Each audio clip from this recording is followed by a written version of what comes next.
Well, welcome. I wanted to talk today on this particular topic because the idea of wonder in the classroom is really important to me. At the beginning of the year, I shared a little bit about that when I spoke at the START conference that we had online. But I wanted to come back to it because there's something powerful about bringing a sense of wonder into the class. And while I'm focusing here on things that are life science oriented, the concept is true in all of the disciplines that we might teach, that the more we can engage our students with a sense of wonder at the beauty around them, the more curious they become, and that drives the pursuit of trying to find out the answer. I brought in this book. I was going to read just a paragraph from it. This is something I've had in my library since I was really young. I don't quite remember. I forgot that my brother gave it to me until I saw this little inscription at the beginning. And it's not a total coincidence that I studied marine biology when I was as an undergraduate. That's what my first degree was in. And this book didn't inspire me, but there were other books that I read that did. But this book, The Silent World by Jacques Cousteau, changed the way that I saw the world around us. Because he did something that was truly revolutionary, right? If you recall, Jacques Cousteau and his partners were the ones that invented the scuba aqualung. And they were the first to experiment with it, and the first to spend time under the ocean as if they were residents there, at least temporary sojourners, rather than just being in this alien environment. In fact, the first chapter of this book is called Menfish, and it's all about his very first dive that he went on, experimenting with this brand new technology, putting all of his trust and faith in this invention that they had created to see if it would work. I just thought I'd read a couple sentences from this just to begin. One is this: I looked into the sea with the same sense of trespass that I have felt on every dive. A modest canyon opened below, full of dark green weeds, black sea urchins, and small flower-like white algae. Fingerlings browsed in the scene. The sand sloped down into a clear blue infinity. The sun struck so brightly I had to squint. My arms hanging at my sides, I kicked the fins languidly and traveled down, gaining speed, watching the beach reeling past. I stopped kicking and the momentum carried me on a fabulous glide. When I stopped, I slowly emptied my lungs and held my breath. The diminished volume of my body decreased the lifting force of the water, and I sank dreamily down. I inhaled a great chestful and retained it, and I rose towards the surface. That's his very first time swimming with that. And then later on he says this: I became fascinated with my exhalations. The bubbles swelled up in the way through lighter pressure layers, but were peculiarly flattened like mushroom caps by their eager push against the medium.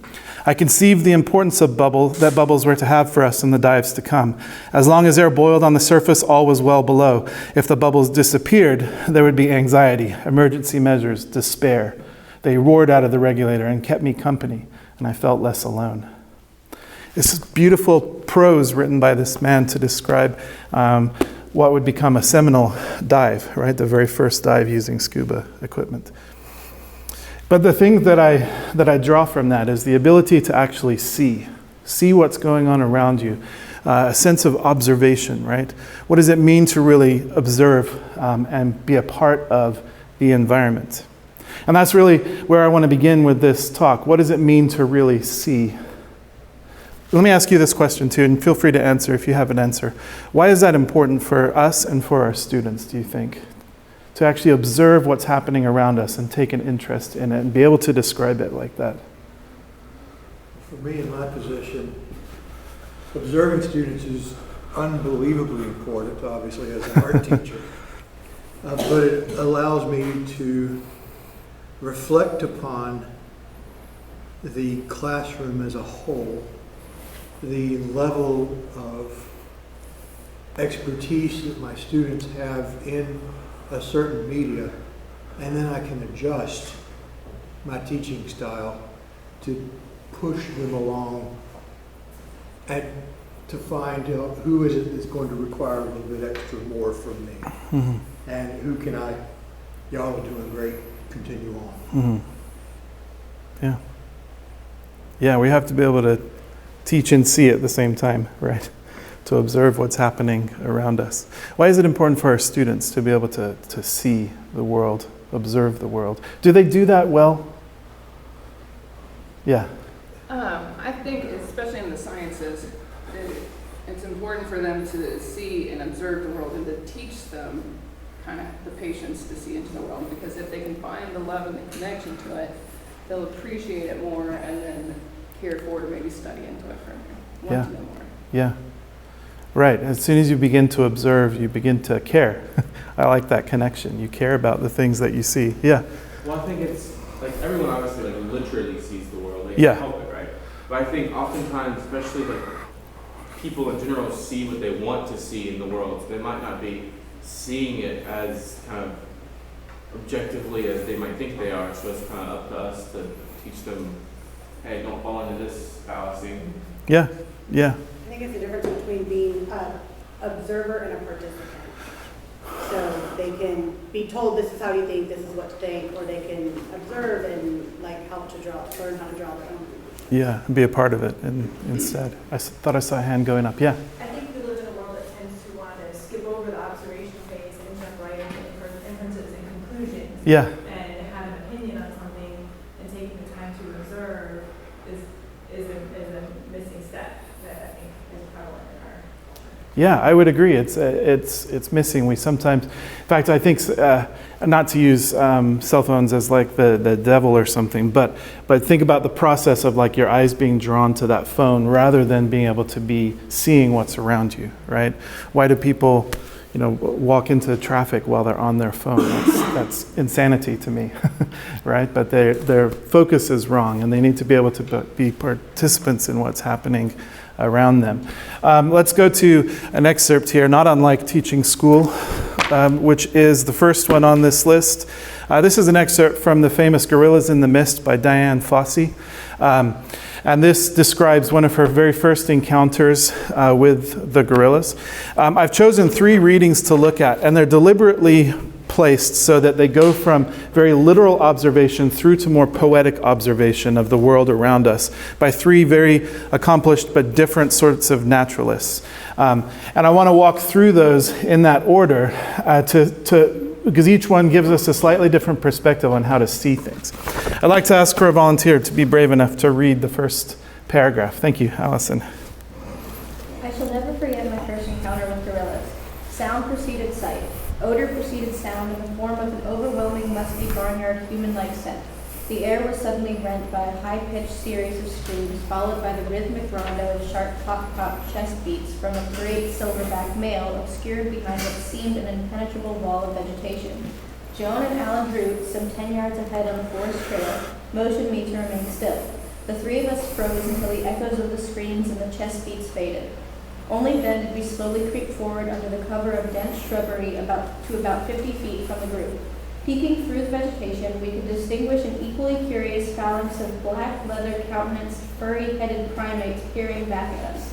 Their bright eyes darted nervously from under heavy brows as though trying to identify us as familiar friends or possible foes. Immediately, I was struck by the physical magnificence of the huge jet-black bodies blended against the green palette wash of the thick forest foliage. Thank you. Any thoughts just from hearing that read out loud? Anything that stood out to you? And here I'm thinking more precisely, like, what is she seeing, right? How does she convey to us that she is observing and seeing the world, or these gorillas more specifically? It's one little slice of the world. There is one sentence for me in particular that stood out, and it was the 3rd, where she remarks that odor preceded sound in the form of an overwhelmingly musky, barnyard, human-like scent. I had never really thought about what does what do they call it, a group of gorillas? What is that, a tribe? Oh, good question. Anyone know? Yeah, whatever. What? I hadn't even thought about the fact that you're going to smell them before you see them, and that really was quite enlightening to me. Yeah, I'm going to use the word see a lot, but I think perceive it would be perhaps a better word to use, because it's not always vision or sight that's our first entrance into observation, right? It can be these other things. Yeah, that line really stood out to me as well. So simply stated, but well stated to say, wow, this was what I noticed first. Yeah. I really like when she says, their bright eyes darted nervously from under heavy brows as though trying to identify us as familiar friends or possible foes. Like, just from seeing their eyes dart back and forth, she immediately ascribed the sense of them trying to figure out, are we friendly or not? Like heavily personified the gorillas into like kind of like Yeah. what people would do, honestly. Yeah. Yeah. Yeah, it's not quite personification either. She just recognizes something that she sees equivalent to, right? Yeah. Yeah, I agree with that. I think that was where I caught too, but I also like the kind of the black creature against the green backdrop was really visually appealing too. You Yeah. almost picture it, but then with the eyes, to me, it's just like they immediately like recognized almost each other, like they were both intelligent creatures and trying to like, she could see them working out the problem in their heads. Yeah. Yeah. Good. Any last thought about that first paragraph? Would somebody be willing to read the second one here? Anyone else? Thank you. Most of the females had fled with their enemies to the rear of the group, leaving the silverback leader and some younger males in the foreground, standing tense with compressed lips. Occasionally, the dominant male would rise to chest beat in an attempt to intimidate us. The sound reverberated throughout the forest and evoked similar displays, though of lesser magnitude, from gorillas clustered around him. Slowly, Alan set up his movie camera and proceeded to film. The openness of his motions and the sound of the camera piqued curiosity from the other members, who then tried to see us more clearly. As if competing for attention, some animals went through a series of actions that included yawning, symbolic feeding, branch breaking, and chest beating. After each display, the gorillas would look at us quizzically, as if trying to determine the effect of their show. It was their individuality combined with the shyness of their behavior that remained the most captivating impression of this first encounter with the greatest of the great apes. I left Kabara with reluctance, but with never a doubt that I would somehow return to learn more about the gorillas of the Misted Mountains. Thank you. Yeah. Again, some really interesting observations, I think. She sees their standing tense with compressed lips, that part. Just the ability to see the state of the gorilla in that moment, I think, is really impressive. What stood out to you? Anybody else? Yeah. I thought it was interesting that the way Dian Fossey described what the gorillas are doing, the gorillas are practicing scientific inquiry, like hypothesis, observation, and so are the humans. Like the gorillas are testing the theory that like what they do has some sort of impact on the humans watching them. Yeah. But it's reversed as well. Yeah. That is really interesting. Yeah, they're observing us just as much as we're observing them. Yeah. I think the word individuality in the fourth line from the bottom, it was their individuality, and then she goes on to describe it. I think just the choice of the word individuality is such it's just like, I mean, I would never even think to choose that word in describing like animals. What does that imply then about what she was seeing in those gorillas? There's a culture there. There's right. Yeah, Personality. Yeah, each one is a little bit different. Yeah. Imagine seeing an alien for the first time. You would not think they're individuals. It's like one species. But she's seeing these gorillas, and she's seeing each individual one as their own. It's just crazy. Yeah, that's good. There's something that important about that too, is that as she completes that sentence and then ends this paragraph, these encounters have done something in Dian Fossey, right? That she begins to talk about right here. What is that? She wants to know more. She is determined to come back and to find out more, right? And this This is probably, the first and maybe the greatest lesson that I wanted to draw out from this is that if we are learning to observe and if we take an interest in what we see, and if we know how to develop a sense of wonder, right? Wonder is this awe at what we're viewing, this pause that we take when we're like, that's amazing. I'd like to know more, right? Wonder creates a sense of curiosity, which then drives our pursuit. Right? This is really critical to learn from people like this. Once you get out there and you make it your job to see, you begin to notice things that really inspire you, that pique your curiosity, that drive your sense of wonder. And wonder, that's why wonder is so foundational and important in our classrooms and to what we do here. Because when we can tap into this as well, imagine if our students had the same curiosity and then are driven to pursue, right? Aristotle said something similar to this. I was just going to show you a couple. Oops, let me just find out where I put that. Maybe I don't have it on my screen anymore. Do I see it in my tabs? No. Aristotle said that wonder is the beginning of philosophy, or words to that effect, depending on which translation you read. Right? In the Metaphysics, he said, wonder is the beginning of philosophy.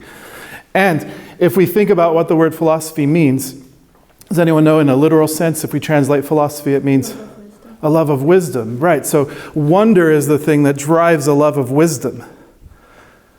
Right? What a powerful sentiment for us to instill in our children then, that if you can develop the ability to see, if you can grasp wonder at the things around you. This isn't just a science lesson either. This isn't having to go out and see the gorillas. Now, it's great to go out and look at the trees and develop a sense of wonder. That's important for our students, but what else do they have to wonder about when they're here in the class? What other things can inspire them? It's not just that, but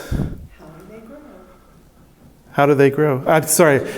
I'm thinking beyond science. What other things that occur in this school or in your school that happen can our students develop a sense of wonder about? Well, for me, it was really about when I would hear something mentioned. I'm going back to my youth era. When I would hear something mentioned in a class that piqued my curiosity, I would go, dating myself here, go to the library and look up more about it. Right. I had parents that encouraged that kind of behavior in me. I had teachers that encouraged that kind of. I had a high school anatomy physiology teacher mention the word smegma in class. I'm like, what's that? In the medical dictionary. Just look it up yourself. I'm like, oh, that's nasty. Thanks, Mr. But B. you know what I'm saying here. Yeah, I was like, oh, you were curious. well, what is that You were curious. unusual word? That's right. Okay. Now, what I would Oh, yeah. what I would like to draw from that, one of the things we put in front of our students are beautiful words. Right? And words can evoke a sense of wonder. We're not in the jungles with Dian Fossey, and yet in some way we can almost picture ourselves there, at least temporarily, right? Words can inspire a sense of wonder, and that is important. But we have opportunities for us every day. We have art that we can place in front of our students. We have mathematical elegance, right, that we can place in front of our students. That should inspire a sense of wonder in our students. There are principles that we can uncover in science. There are treatises that we can look at in history, and so on and so on and so on. We place these things in front of our students to evoke a sense of wonder. Very important. Can I note one other thing too? It's sort of in passing, but it's because Dr. Olson brought it up in his speech, and I remembered this. Does anyone here also agree that Dian Fossey's writing is eloquent? Maybe not in the flowery sense, but it's well spoken. It's erudite. She has a control of language. And I wanted to point this out because it was mentioned briefly in passing, but the quintillion that was mentioned, Roman educator, made a strong connection between wisdom and eloquence. that you would recognize these traits going together, that if you're wise, you're also eloquent. And there's something powerful then about the writing that we see. Could we get the same sense of wonder from a picture? Yes, Audubon painted beautiful pictures of birds, and they are an object of wonder when you look at them. But the writing of great men and women who are training themselves to see around them is an important aspect.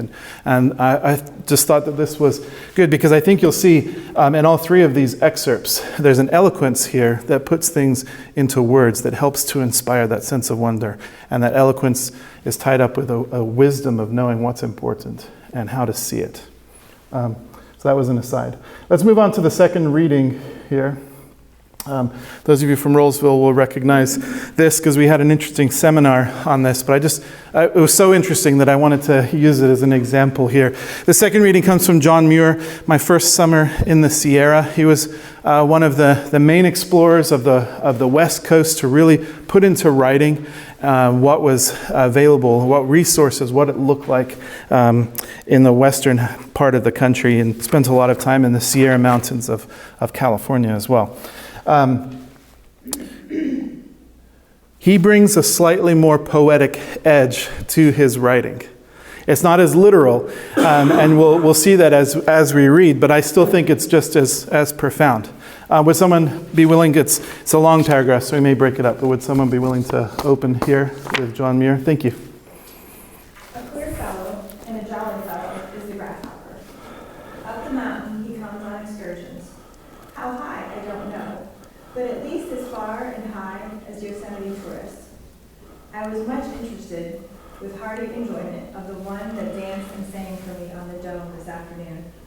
He seemed brimful of glad, hilarious energy, manifested by springing into the air to a height of 20 or 30 feet, then diving and springing up again, and making a sharp musical rustle, just as the lowest point in the descent was reached. Braver, heartier, keener, carefree enjoyment of life I have never seen or heard in any creature, great or small. The life of this common redlegs, the mountain's merriest child, seems to be made up of pure, innocent gaiety.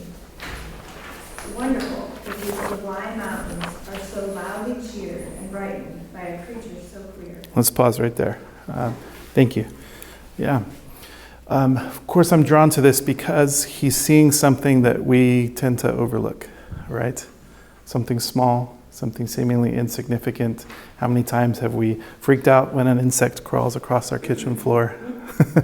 And here he describes it differently. It's in its natural habitat. That's where you want them to be, right? But what do you notice about his observation here of this grasshopper in this opening few lines? Yeah. He's not like necessarily concerned with like the physical characteristics of the grasshopper, but more with the emotional state of the grasshopper in a way. So he's looking more at the joy like of nature itself rather than like in the first passage where Dian Fossey was the one feeling the joy at Interesting, yeah. this new thing. He was focused on the joy of the creature itself. Yeah, that's really interesting. I love it. Yeah. I think like there's this like clear juxtaposition between how small the grasshopper is, yet how big the mountains are, but how like carefree and happy the grasshopper is, and how big, and I guess you could attribute like ominous dark mountains, I guess. Yeah. There's just like this contrast there. Yeah, and the mountains, you say, are cheered and brightened by this creature, right? This small creature. It's great. It's great. Any other observations?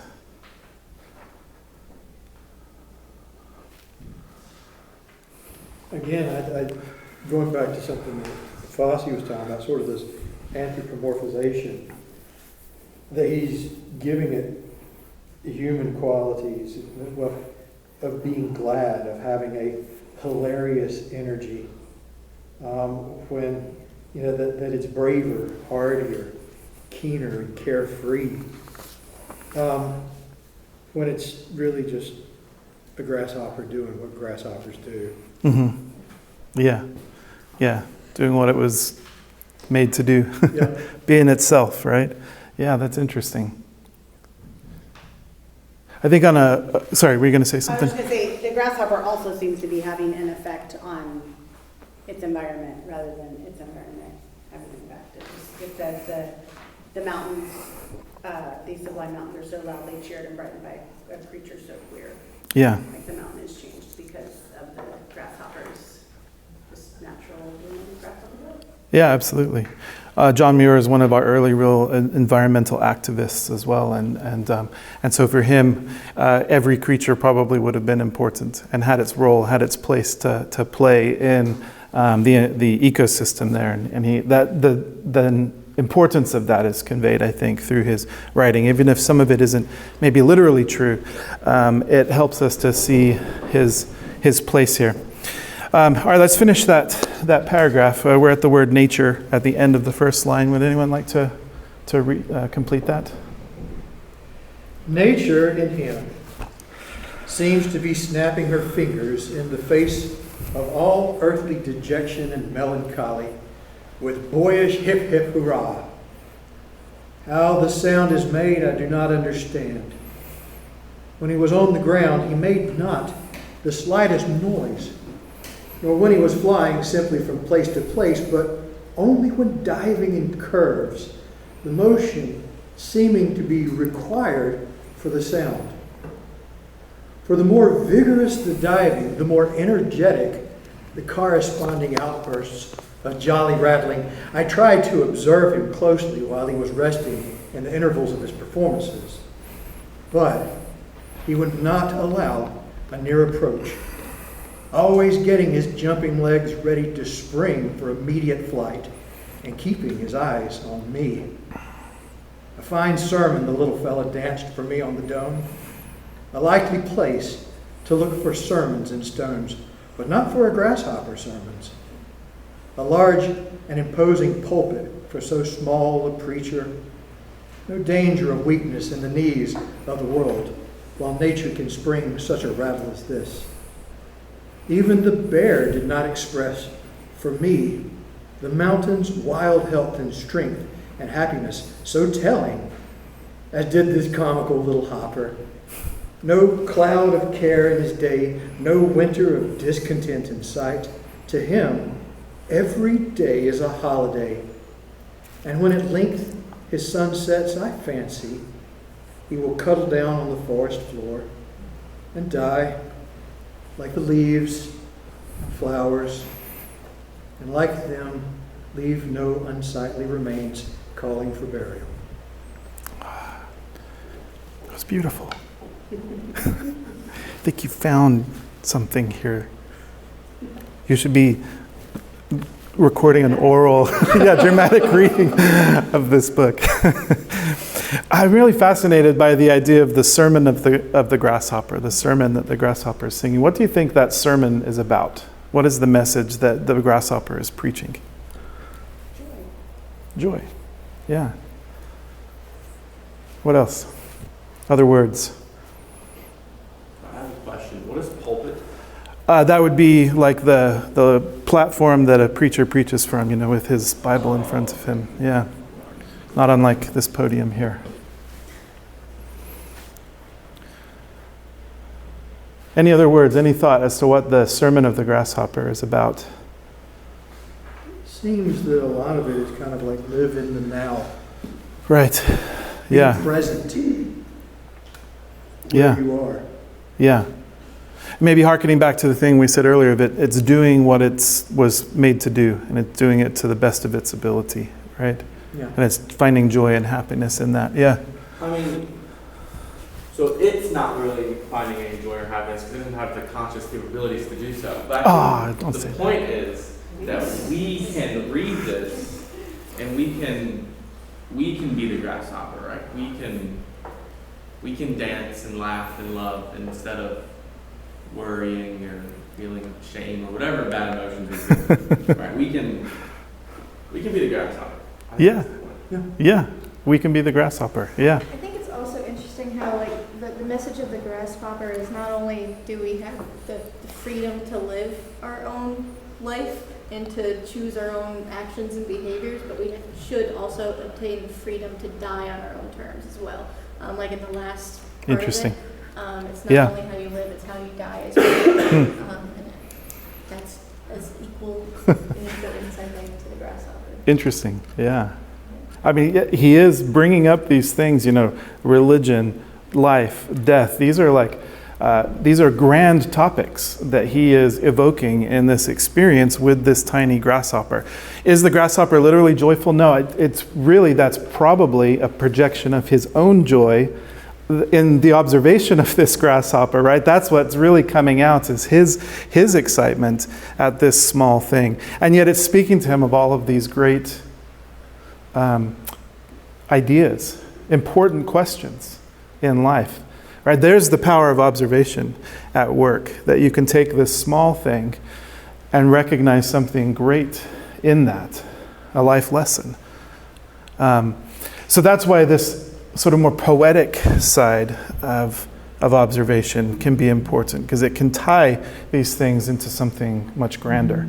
And it wouldn't be a surprise to me if your students do this as well, right? If they learn the art of observation, if they learn to see and appreciate what's around them, they begin to wrestle with these great questions, the things that our education is designed to encourage in them and to instill in them as well. Yeah?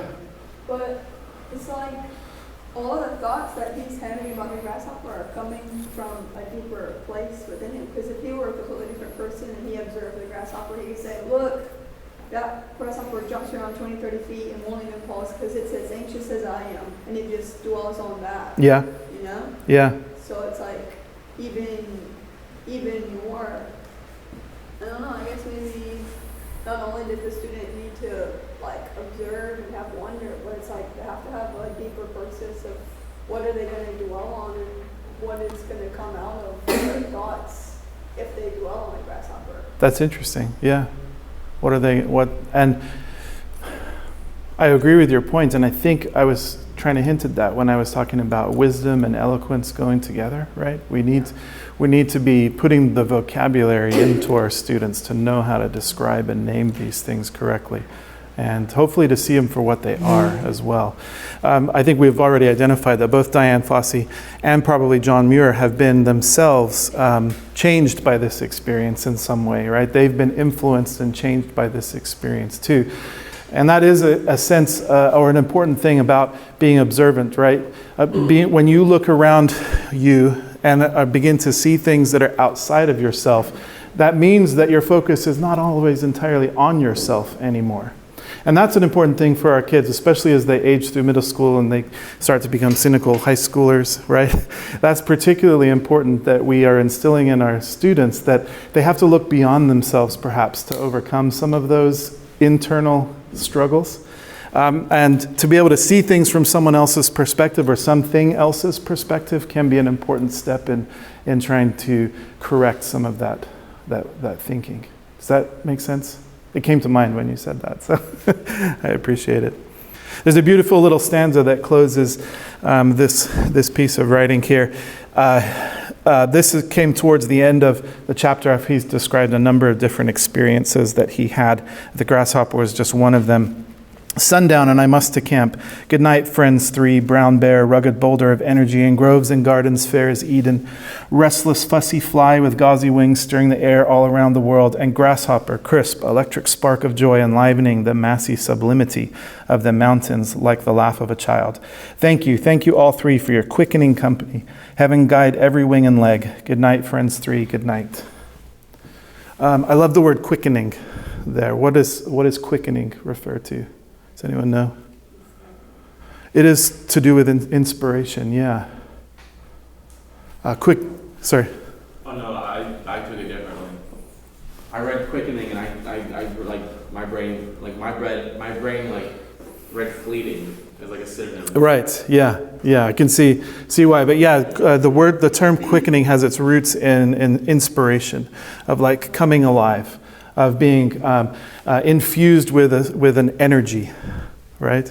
And these encounters that John Muir has gone through have infused his life with this energy that he then takes with him. And it's in that way that he has learned from this experience himself. This observation of the world around him has shaped and molded him. The third reading is a poem. It's the most poetic of the three, of course. Wendell Berry is a phenomenal author. Technically not a naturalist, he was a farmer, but deeply connected to the environment around him. Also an environmental activist, also a novelist, an essayist, a poet as well. Almost everything he wrote was about nature and man's interaction with nature. So he definitely qualifies in that sense to be on this list of great naturalists. And I find this poem really hauntingly sort of beautiful and intriguing. But in order to understand that, we just need to settle our minds for a moment and get ready to enter into the world of The Wild Geese by Wendell Berry. And you have to picture yourself outside on a late summer, early autumn day or evening here in order to really understand what he is trying to convey. I said evening, he says Sunday morning in the first line, I apologize. Late summer, early autumn morning. To really see what is happening here in this poem. I'd like to read this one to you. The Wild Geese by Wendell Berry. Horseback on Sunday morning. Harvest over, we taste persimmon and wild grape, sharp, sweet of summer's end. In time's maze, over fall fields, we name names that went west from here, names that rest on graves. We open a persimmon seed to find the tree that stands in promise, pale in the seed's marrow. Geese appear high over us, pass, and the sky closes, abandon, as in love or sleep, holds them to their way clear in the ancient faith. What we need is here. And we pray not for new heaven or earth, but to be quiet in heart and in eye clear. What we need is here.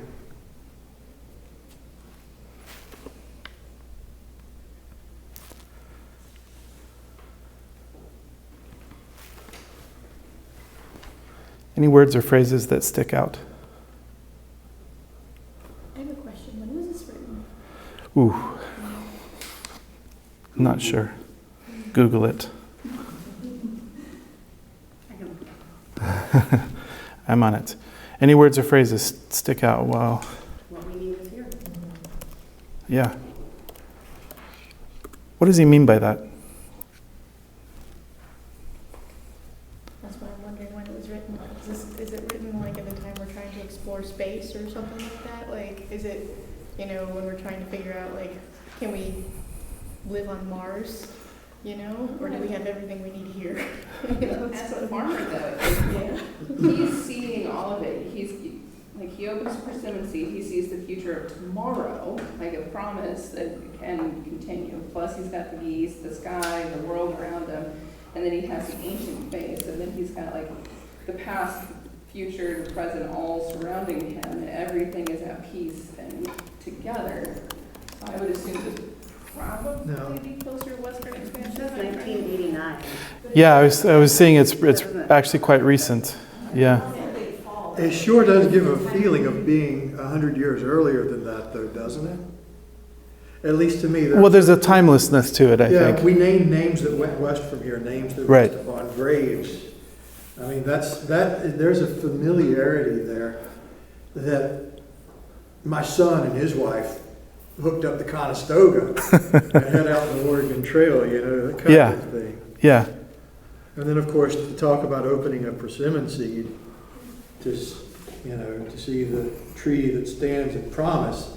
I mean, that's kind of an old timer thing to do as well. Prognosticate the future by opening a persimmon.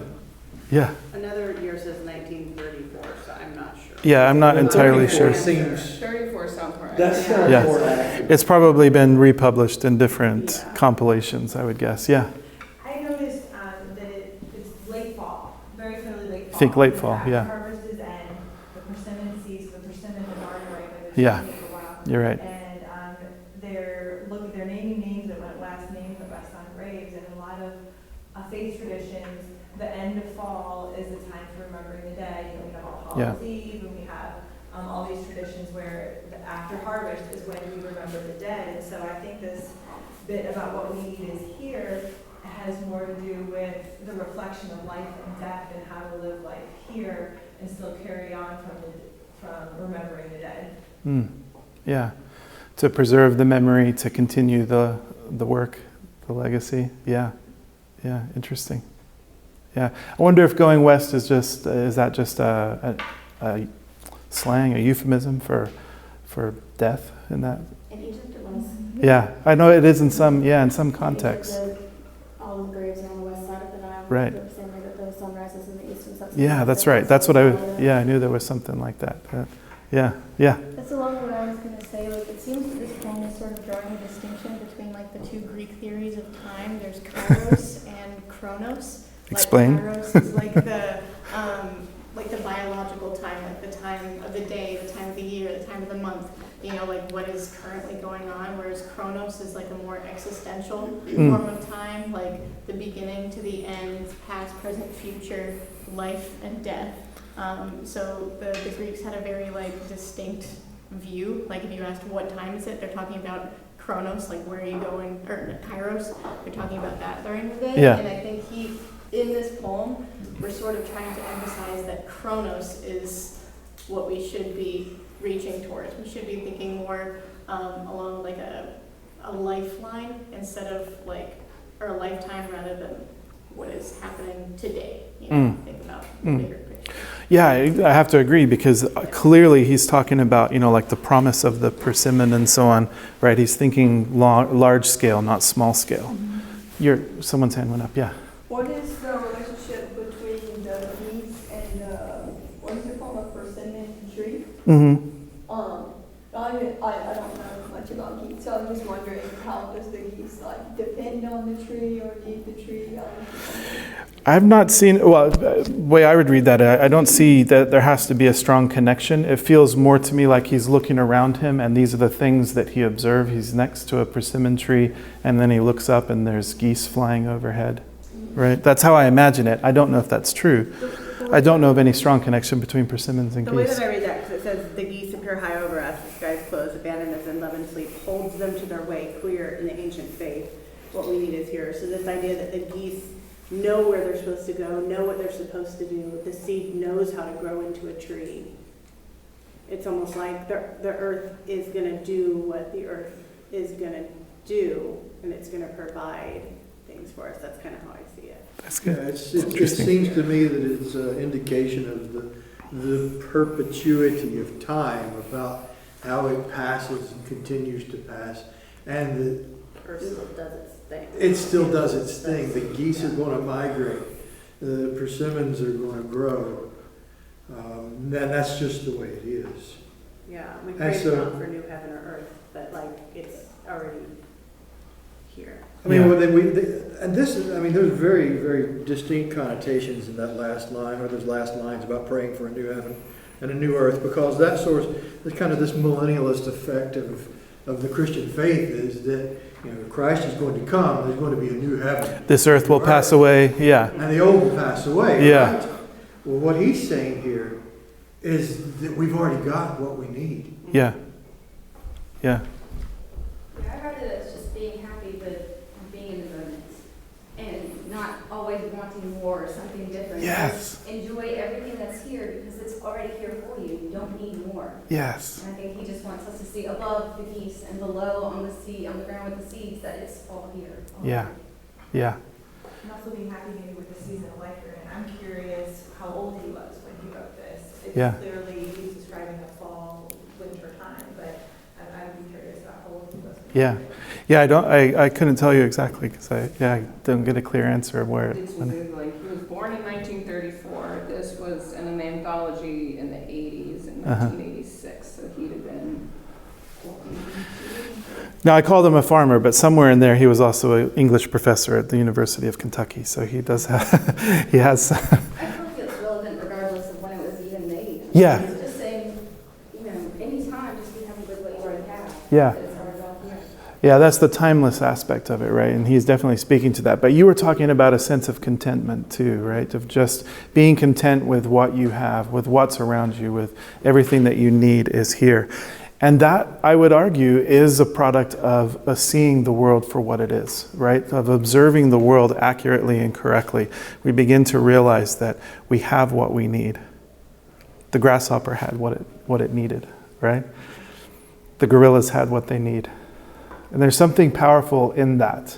And it does quieten that yearning, that desperation for something fresh and new. And those aren't bad things, right? There's an important aspect of the human spirit that is exploratory and wanting to go and find something new.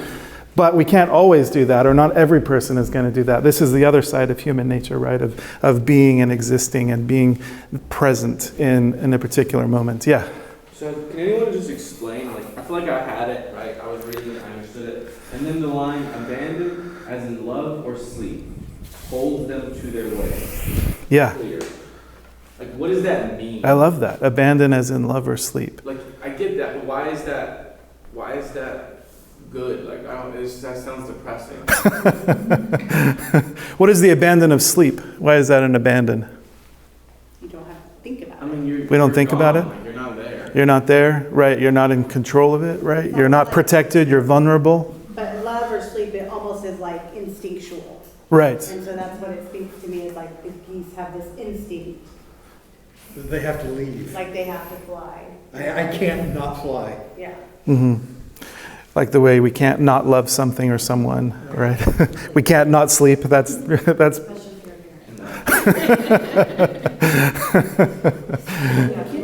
yeah.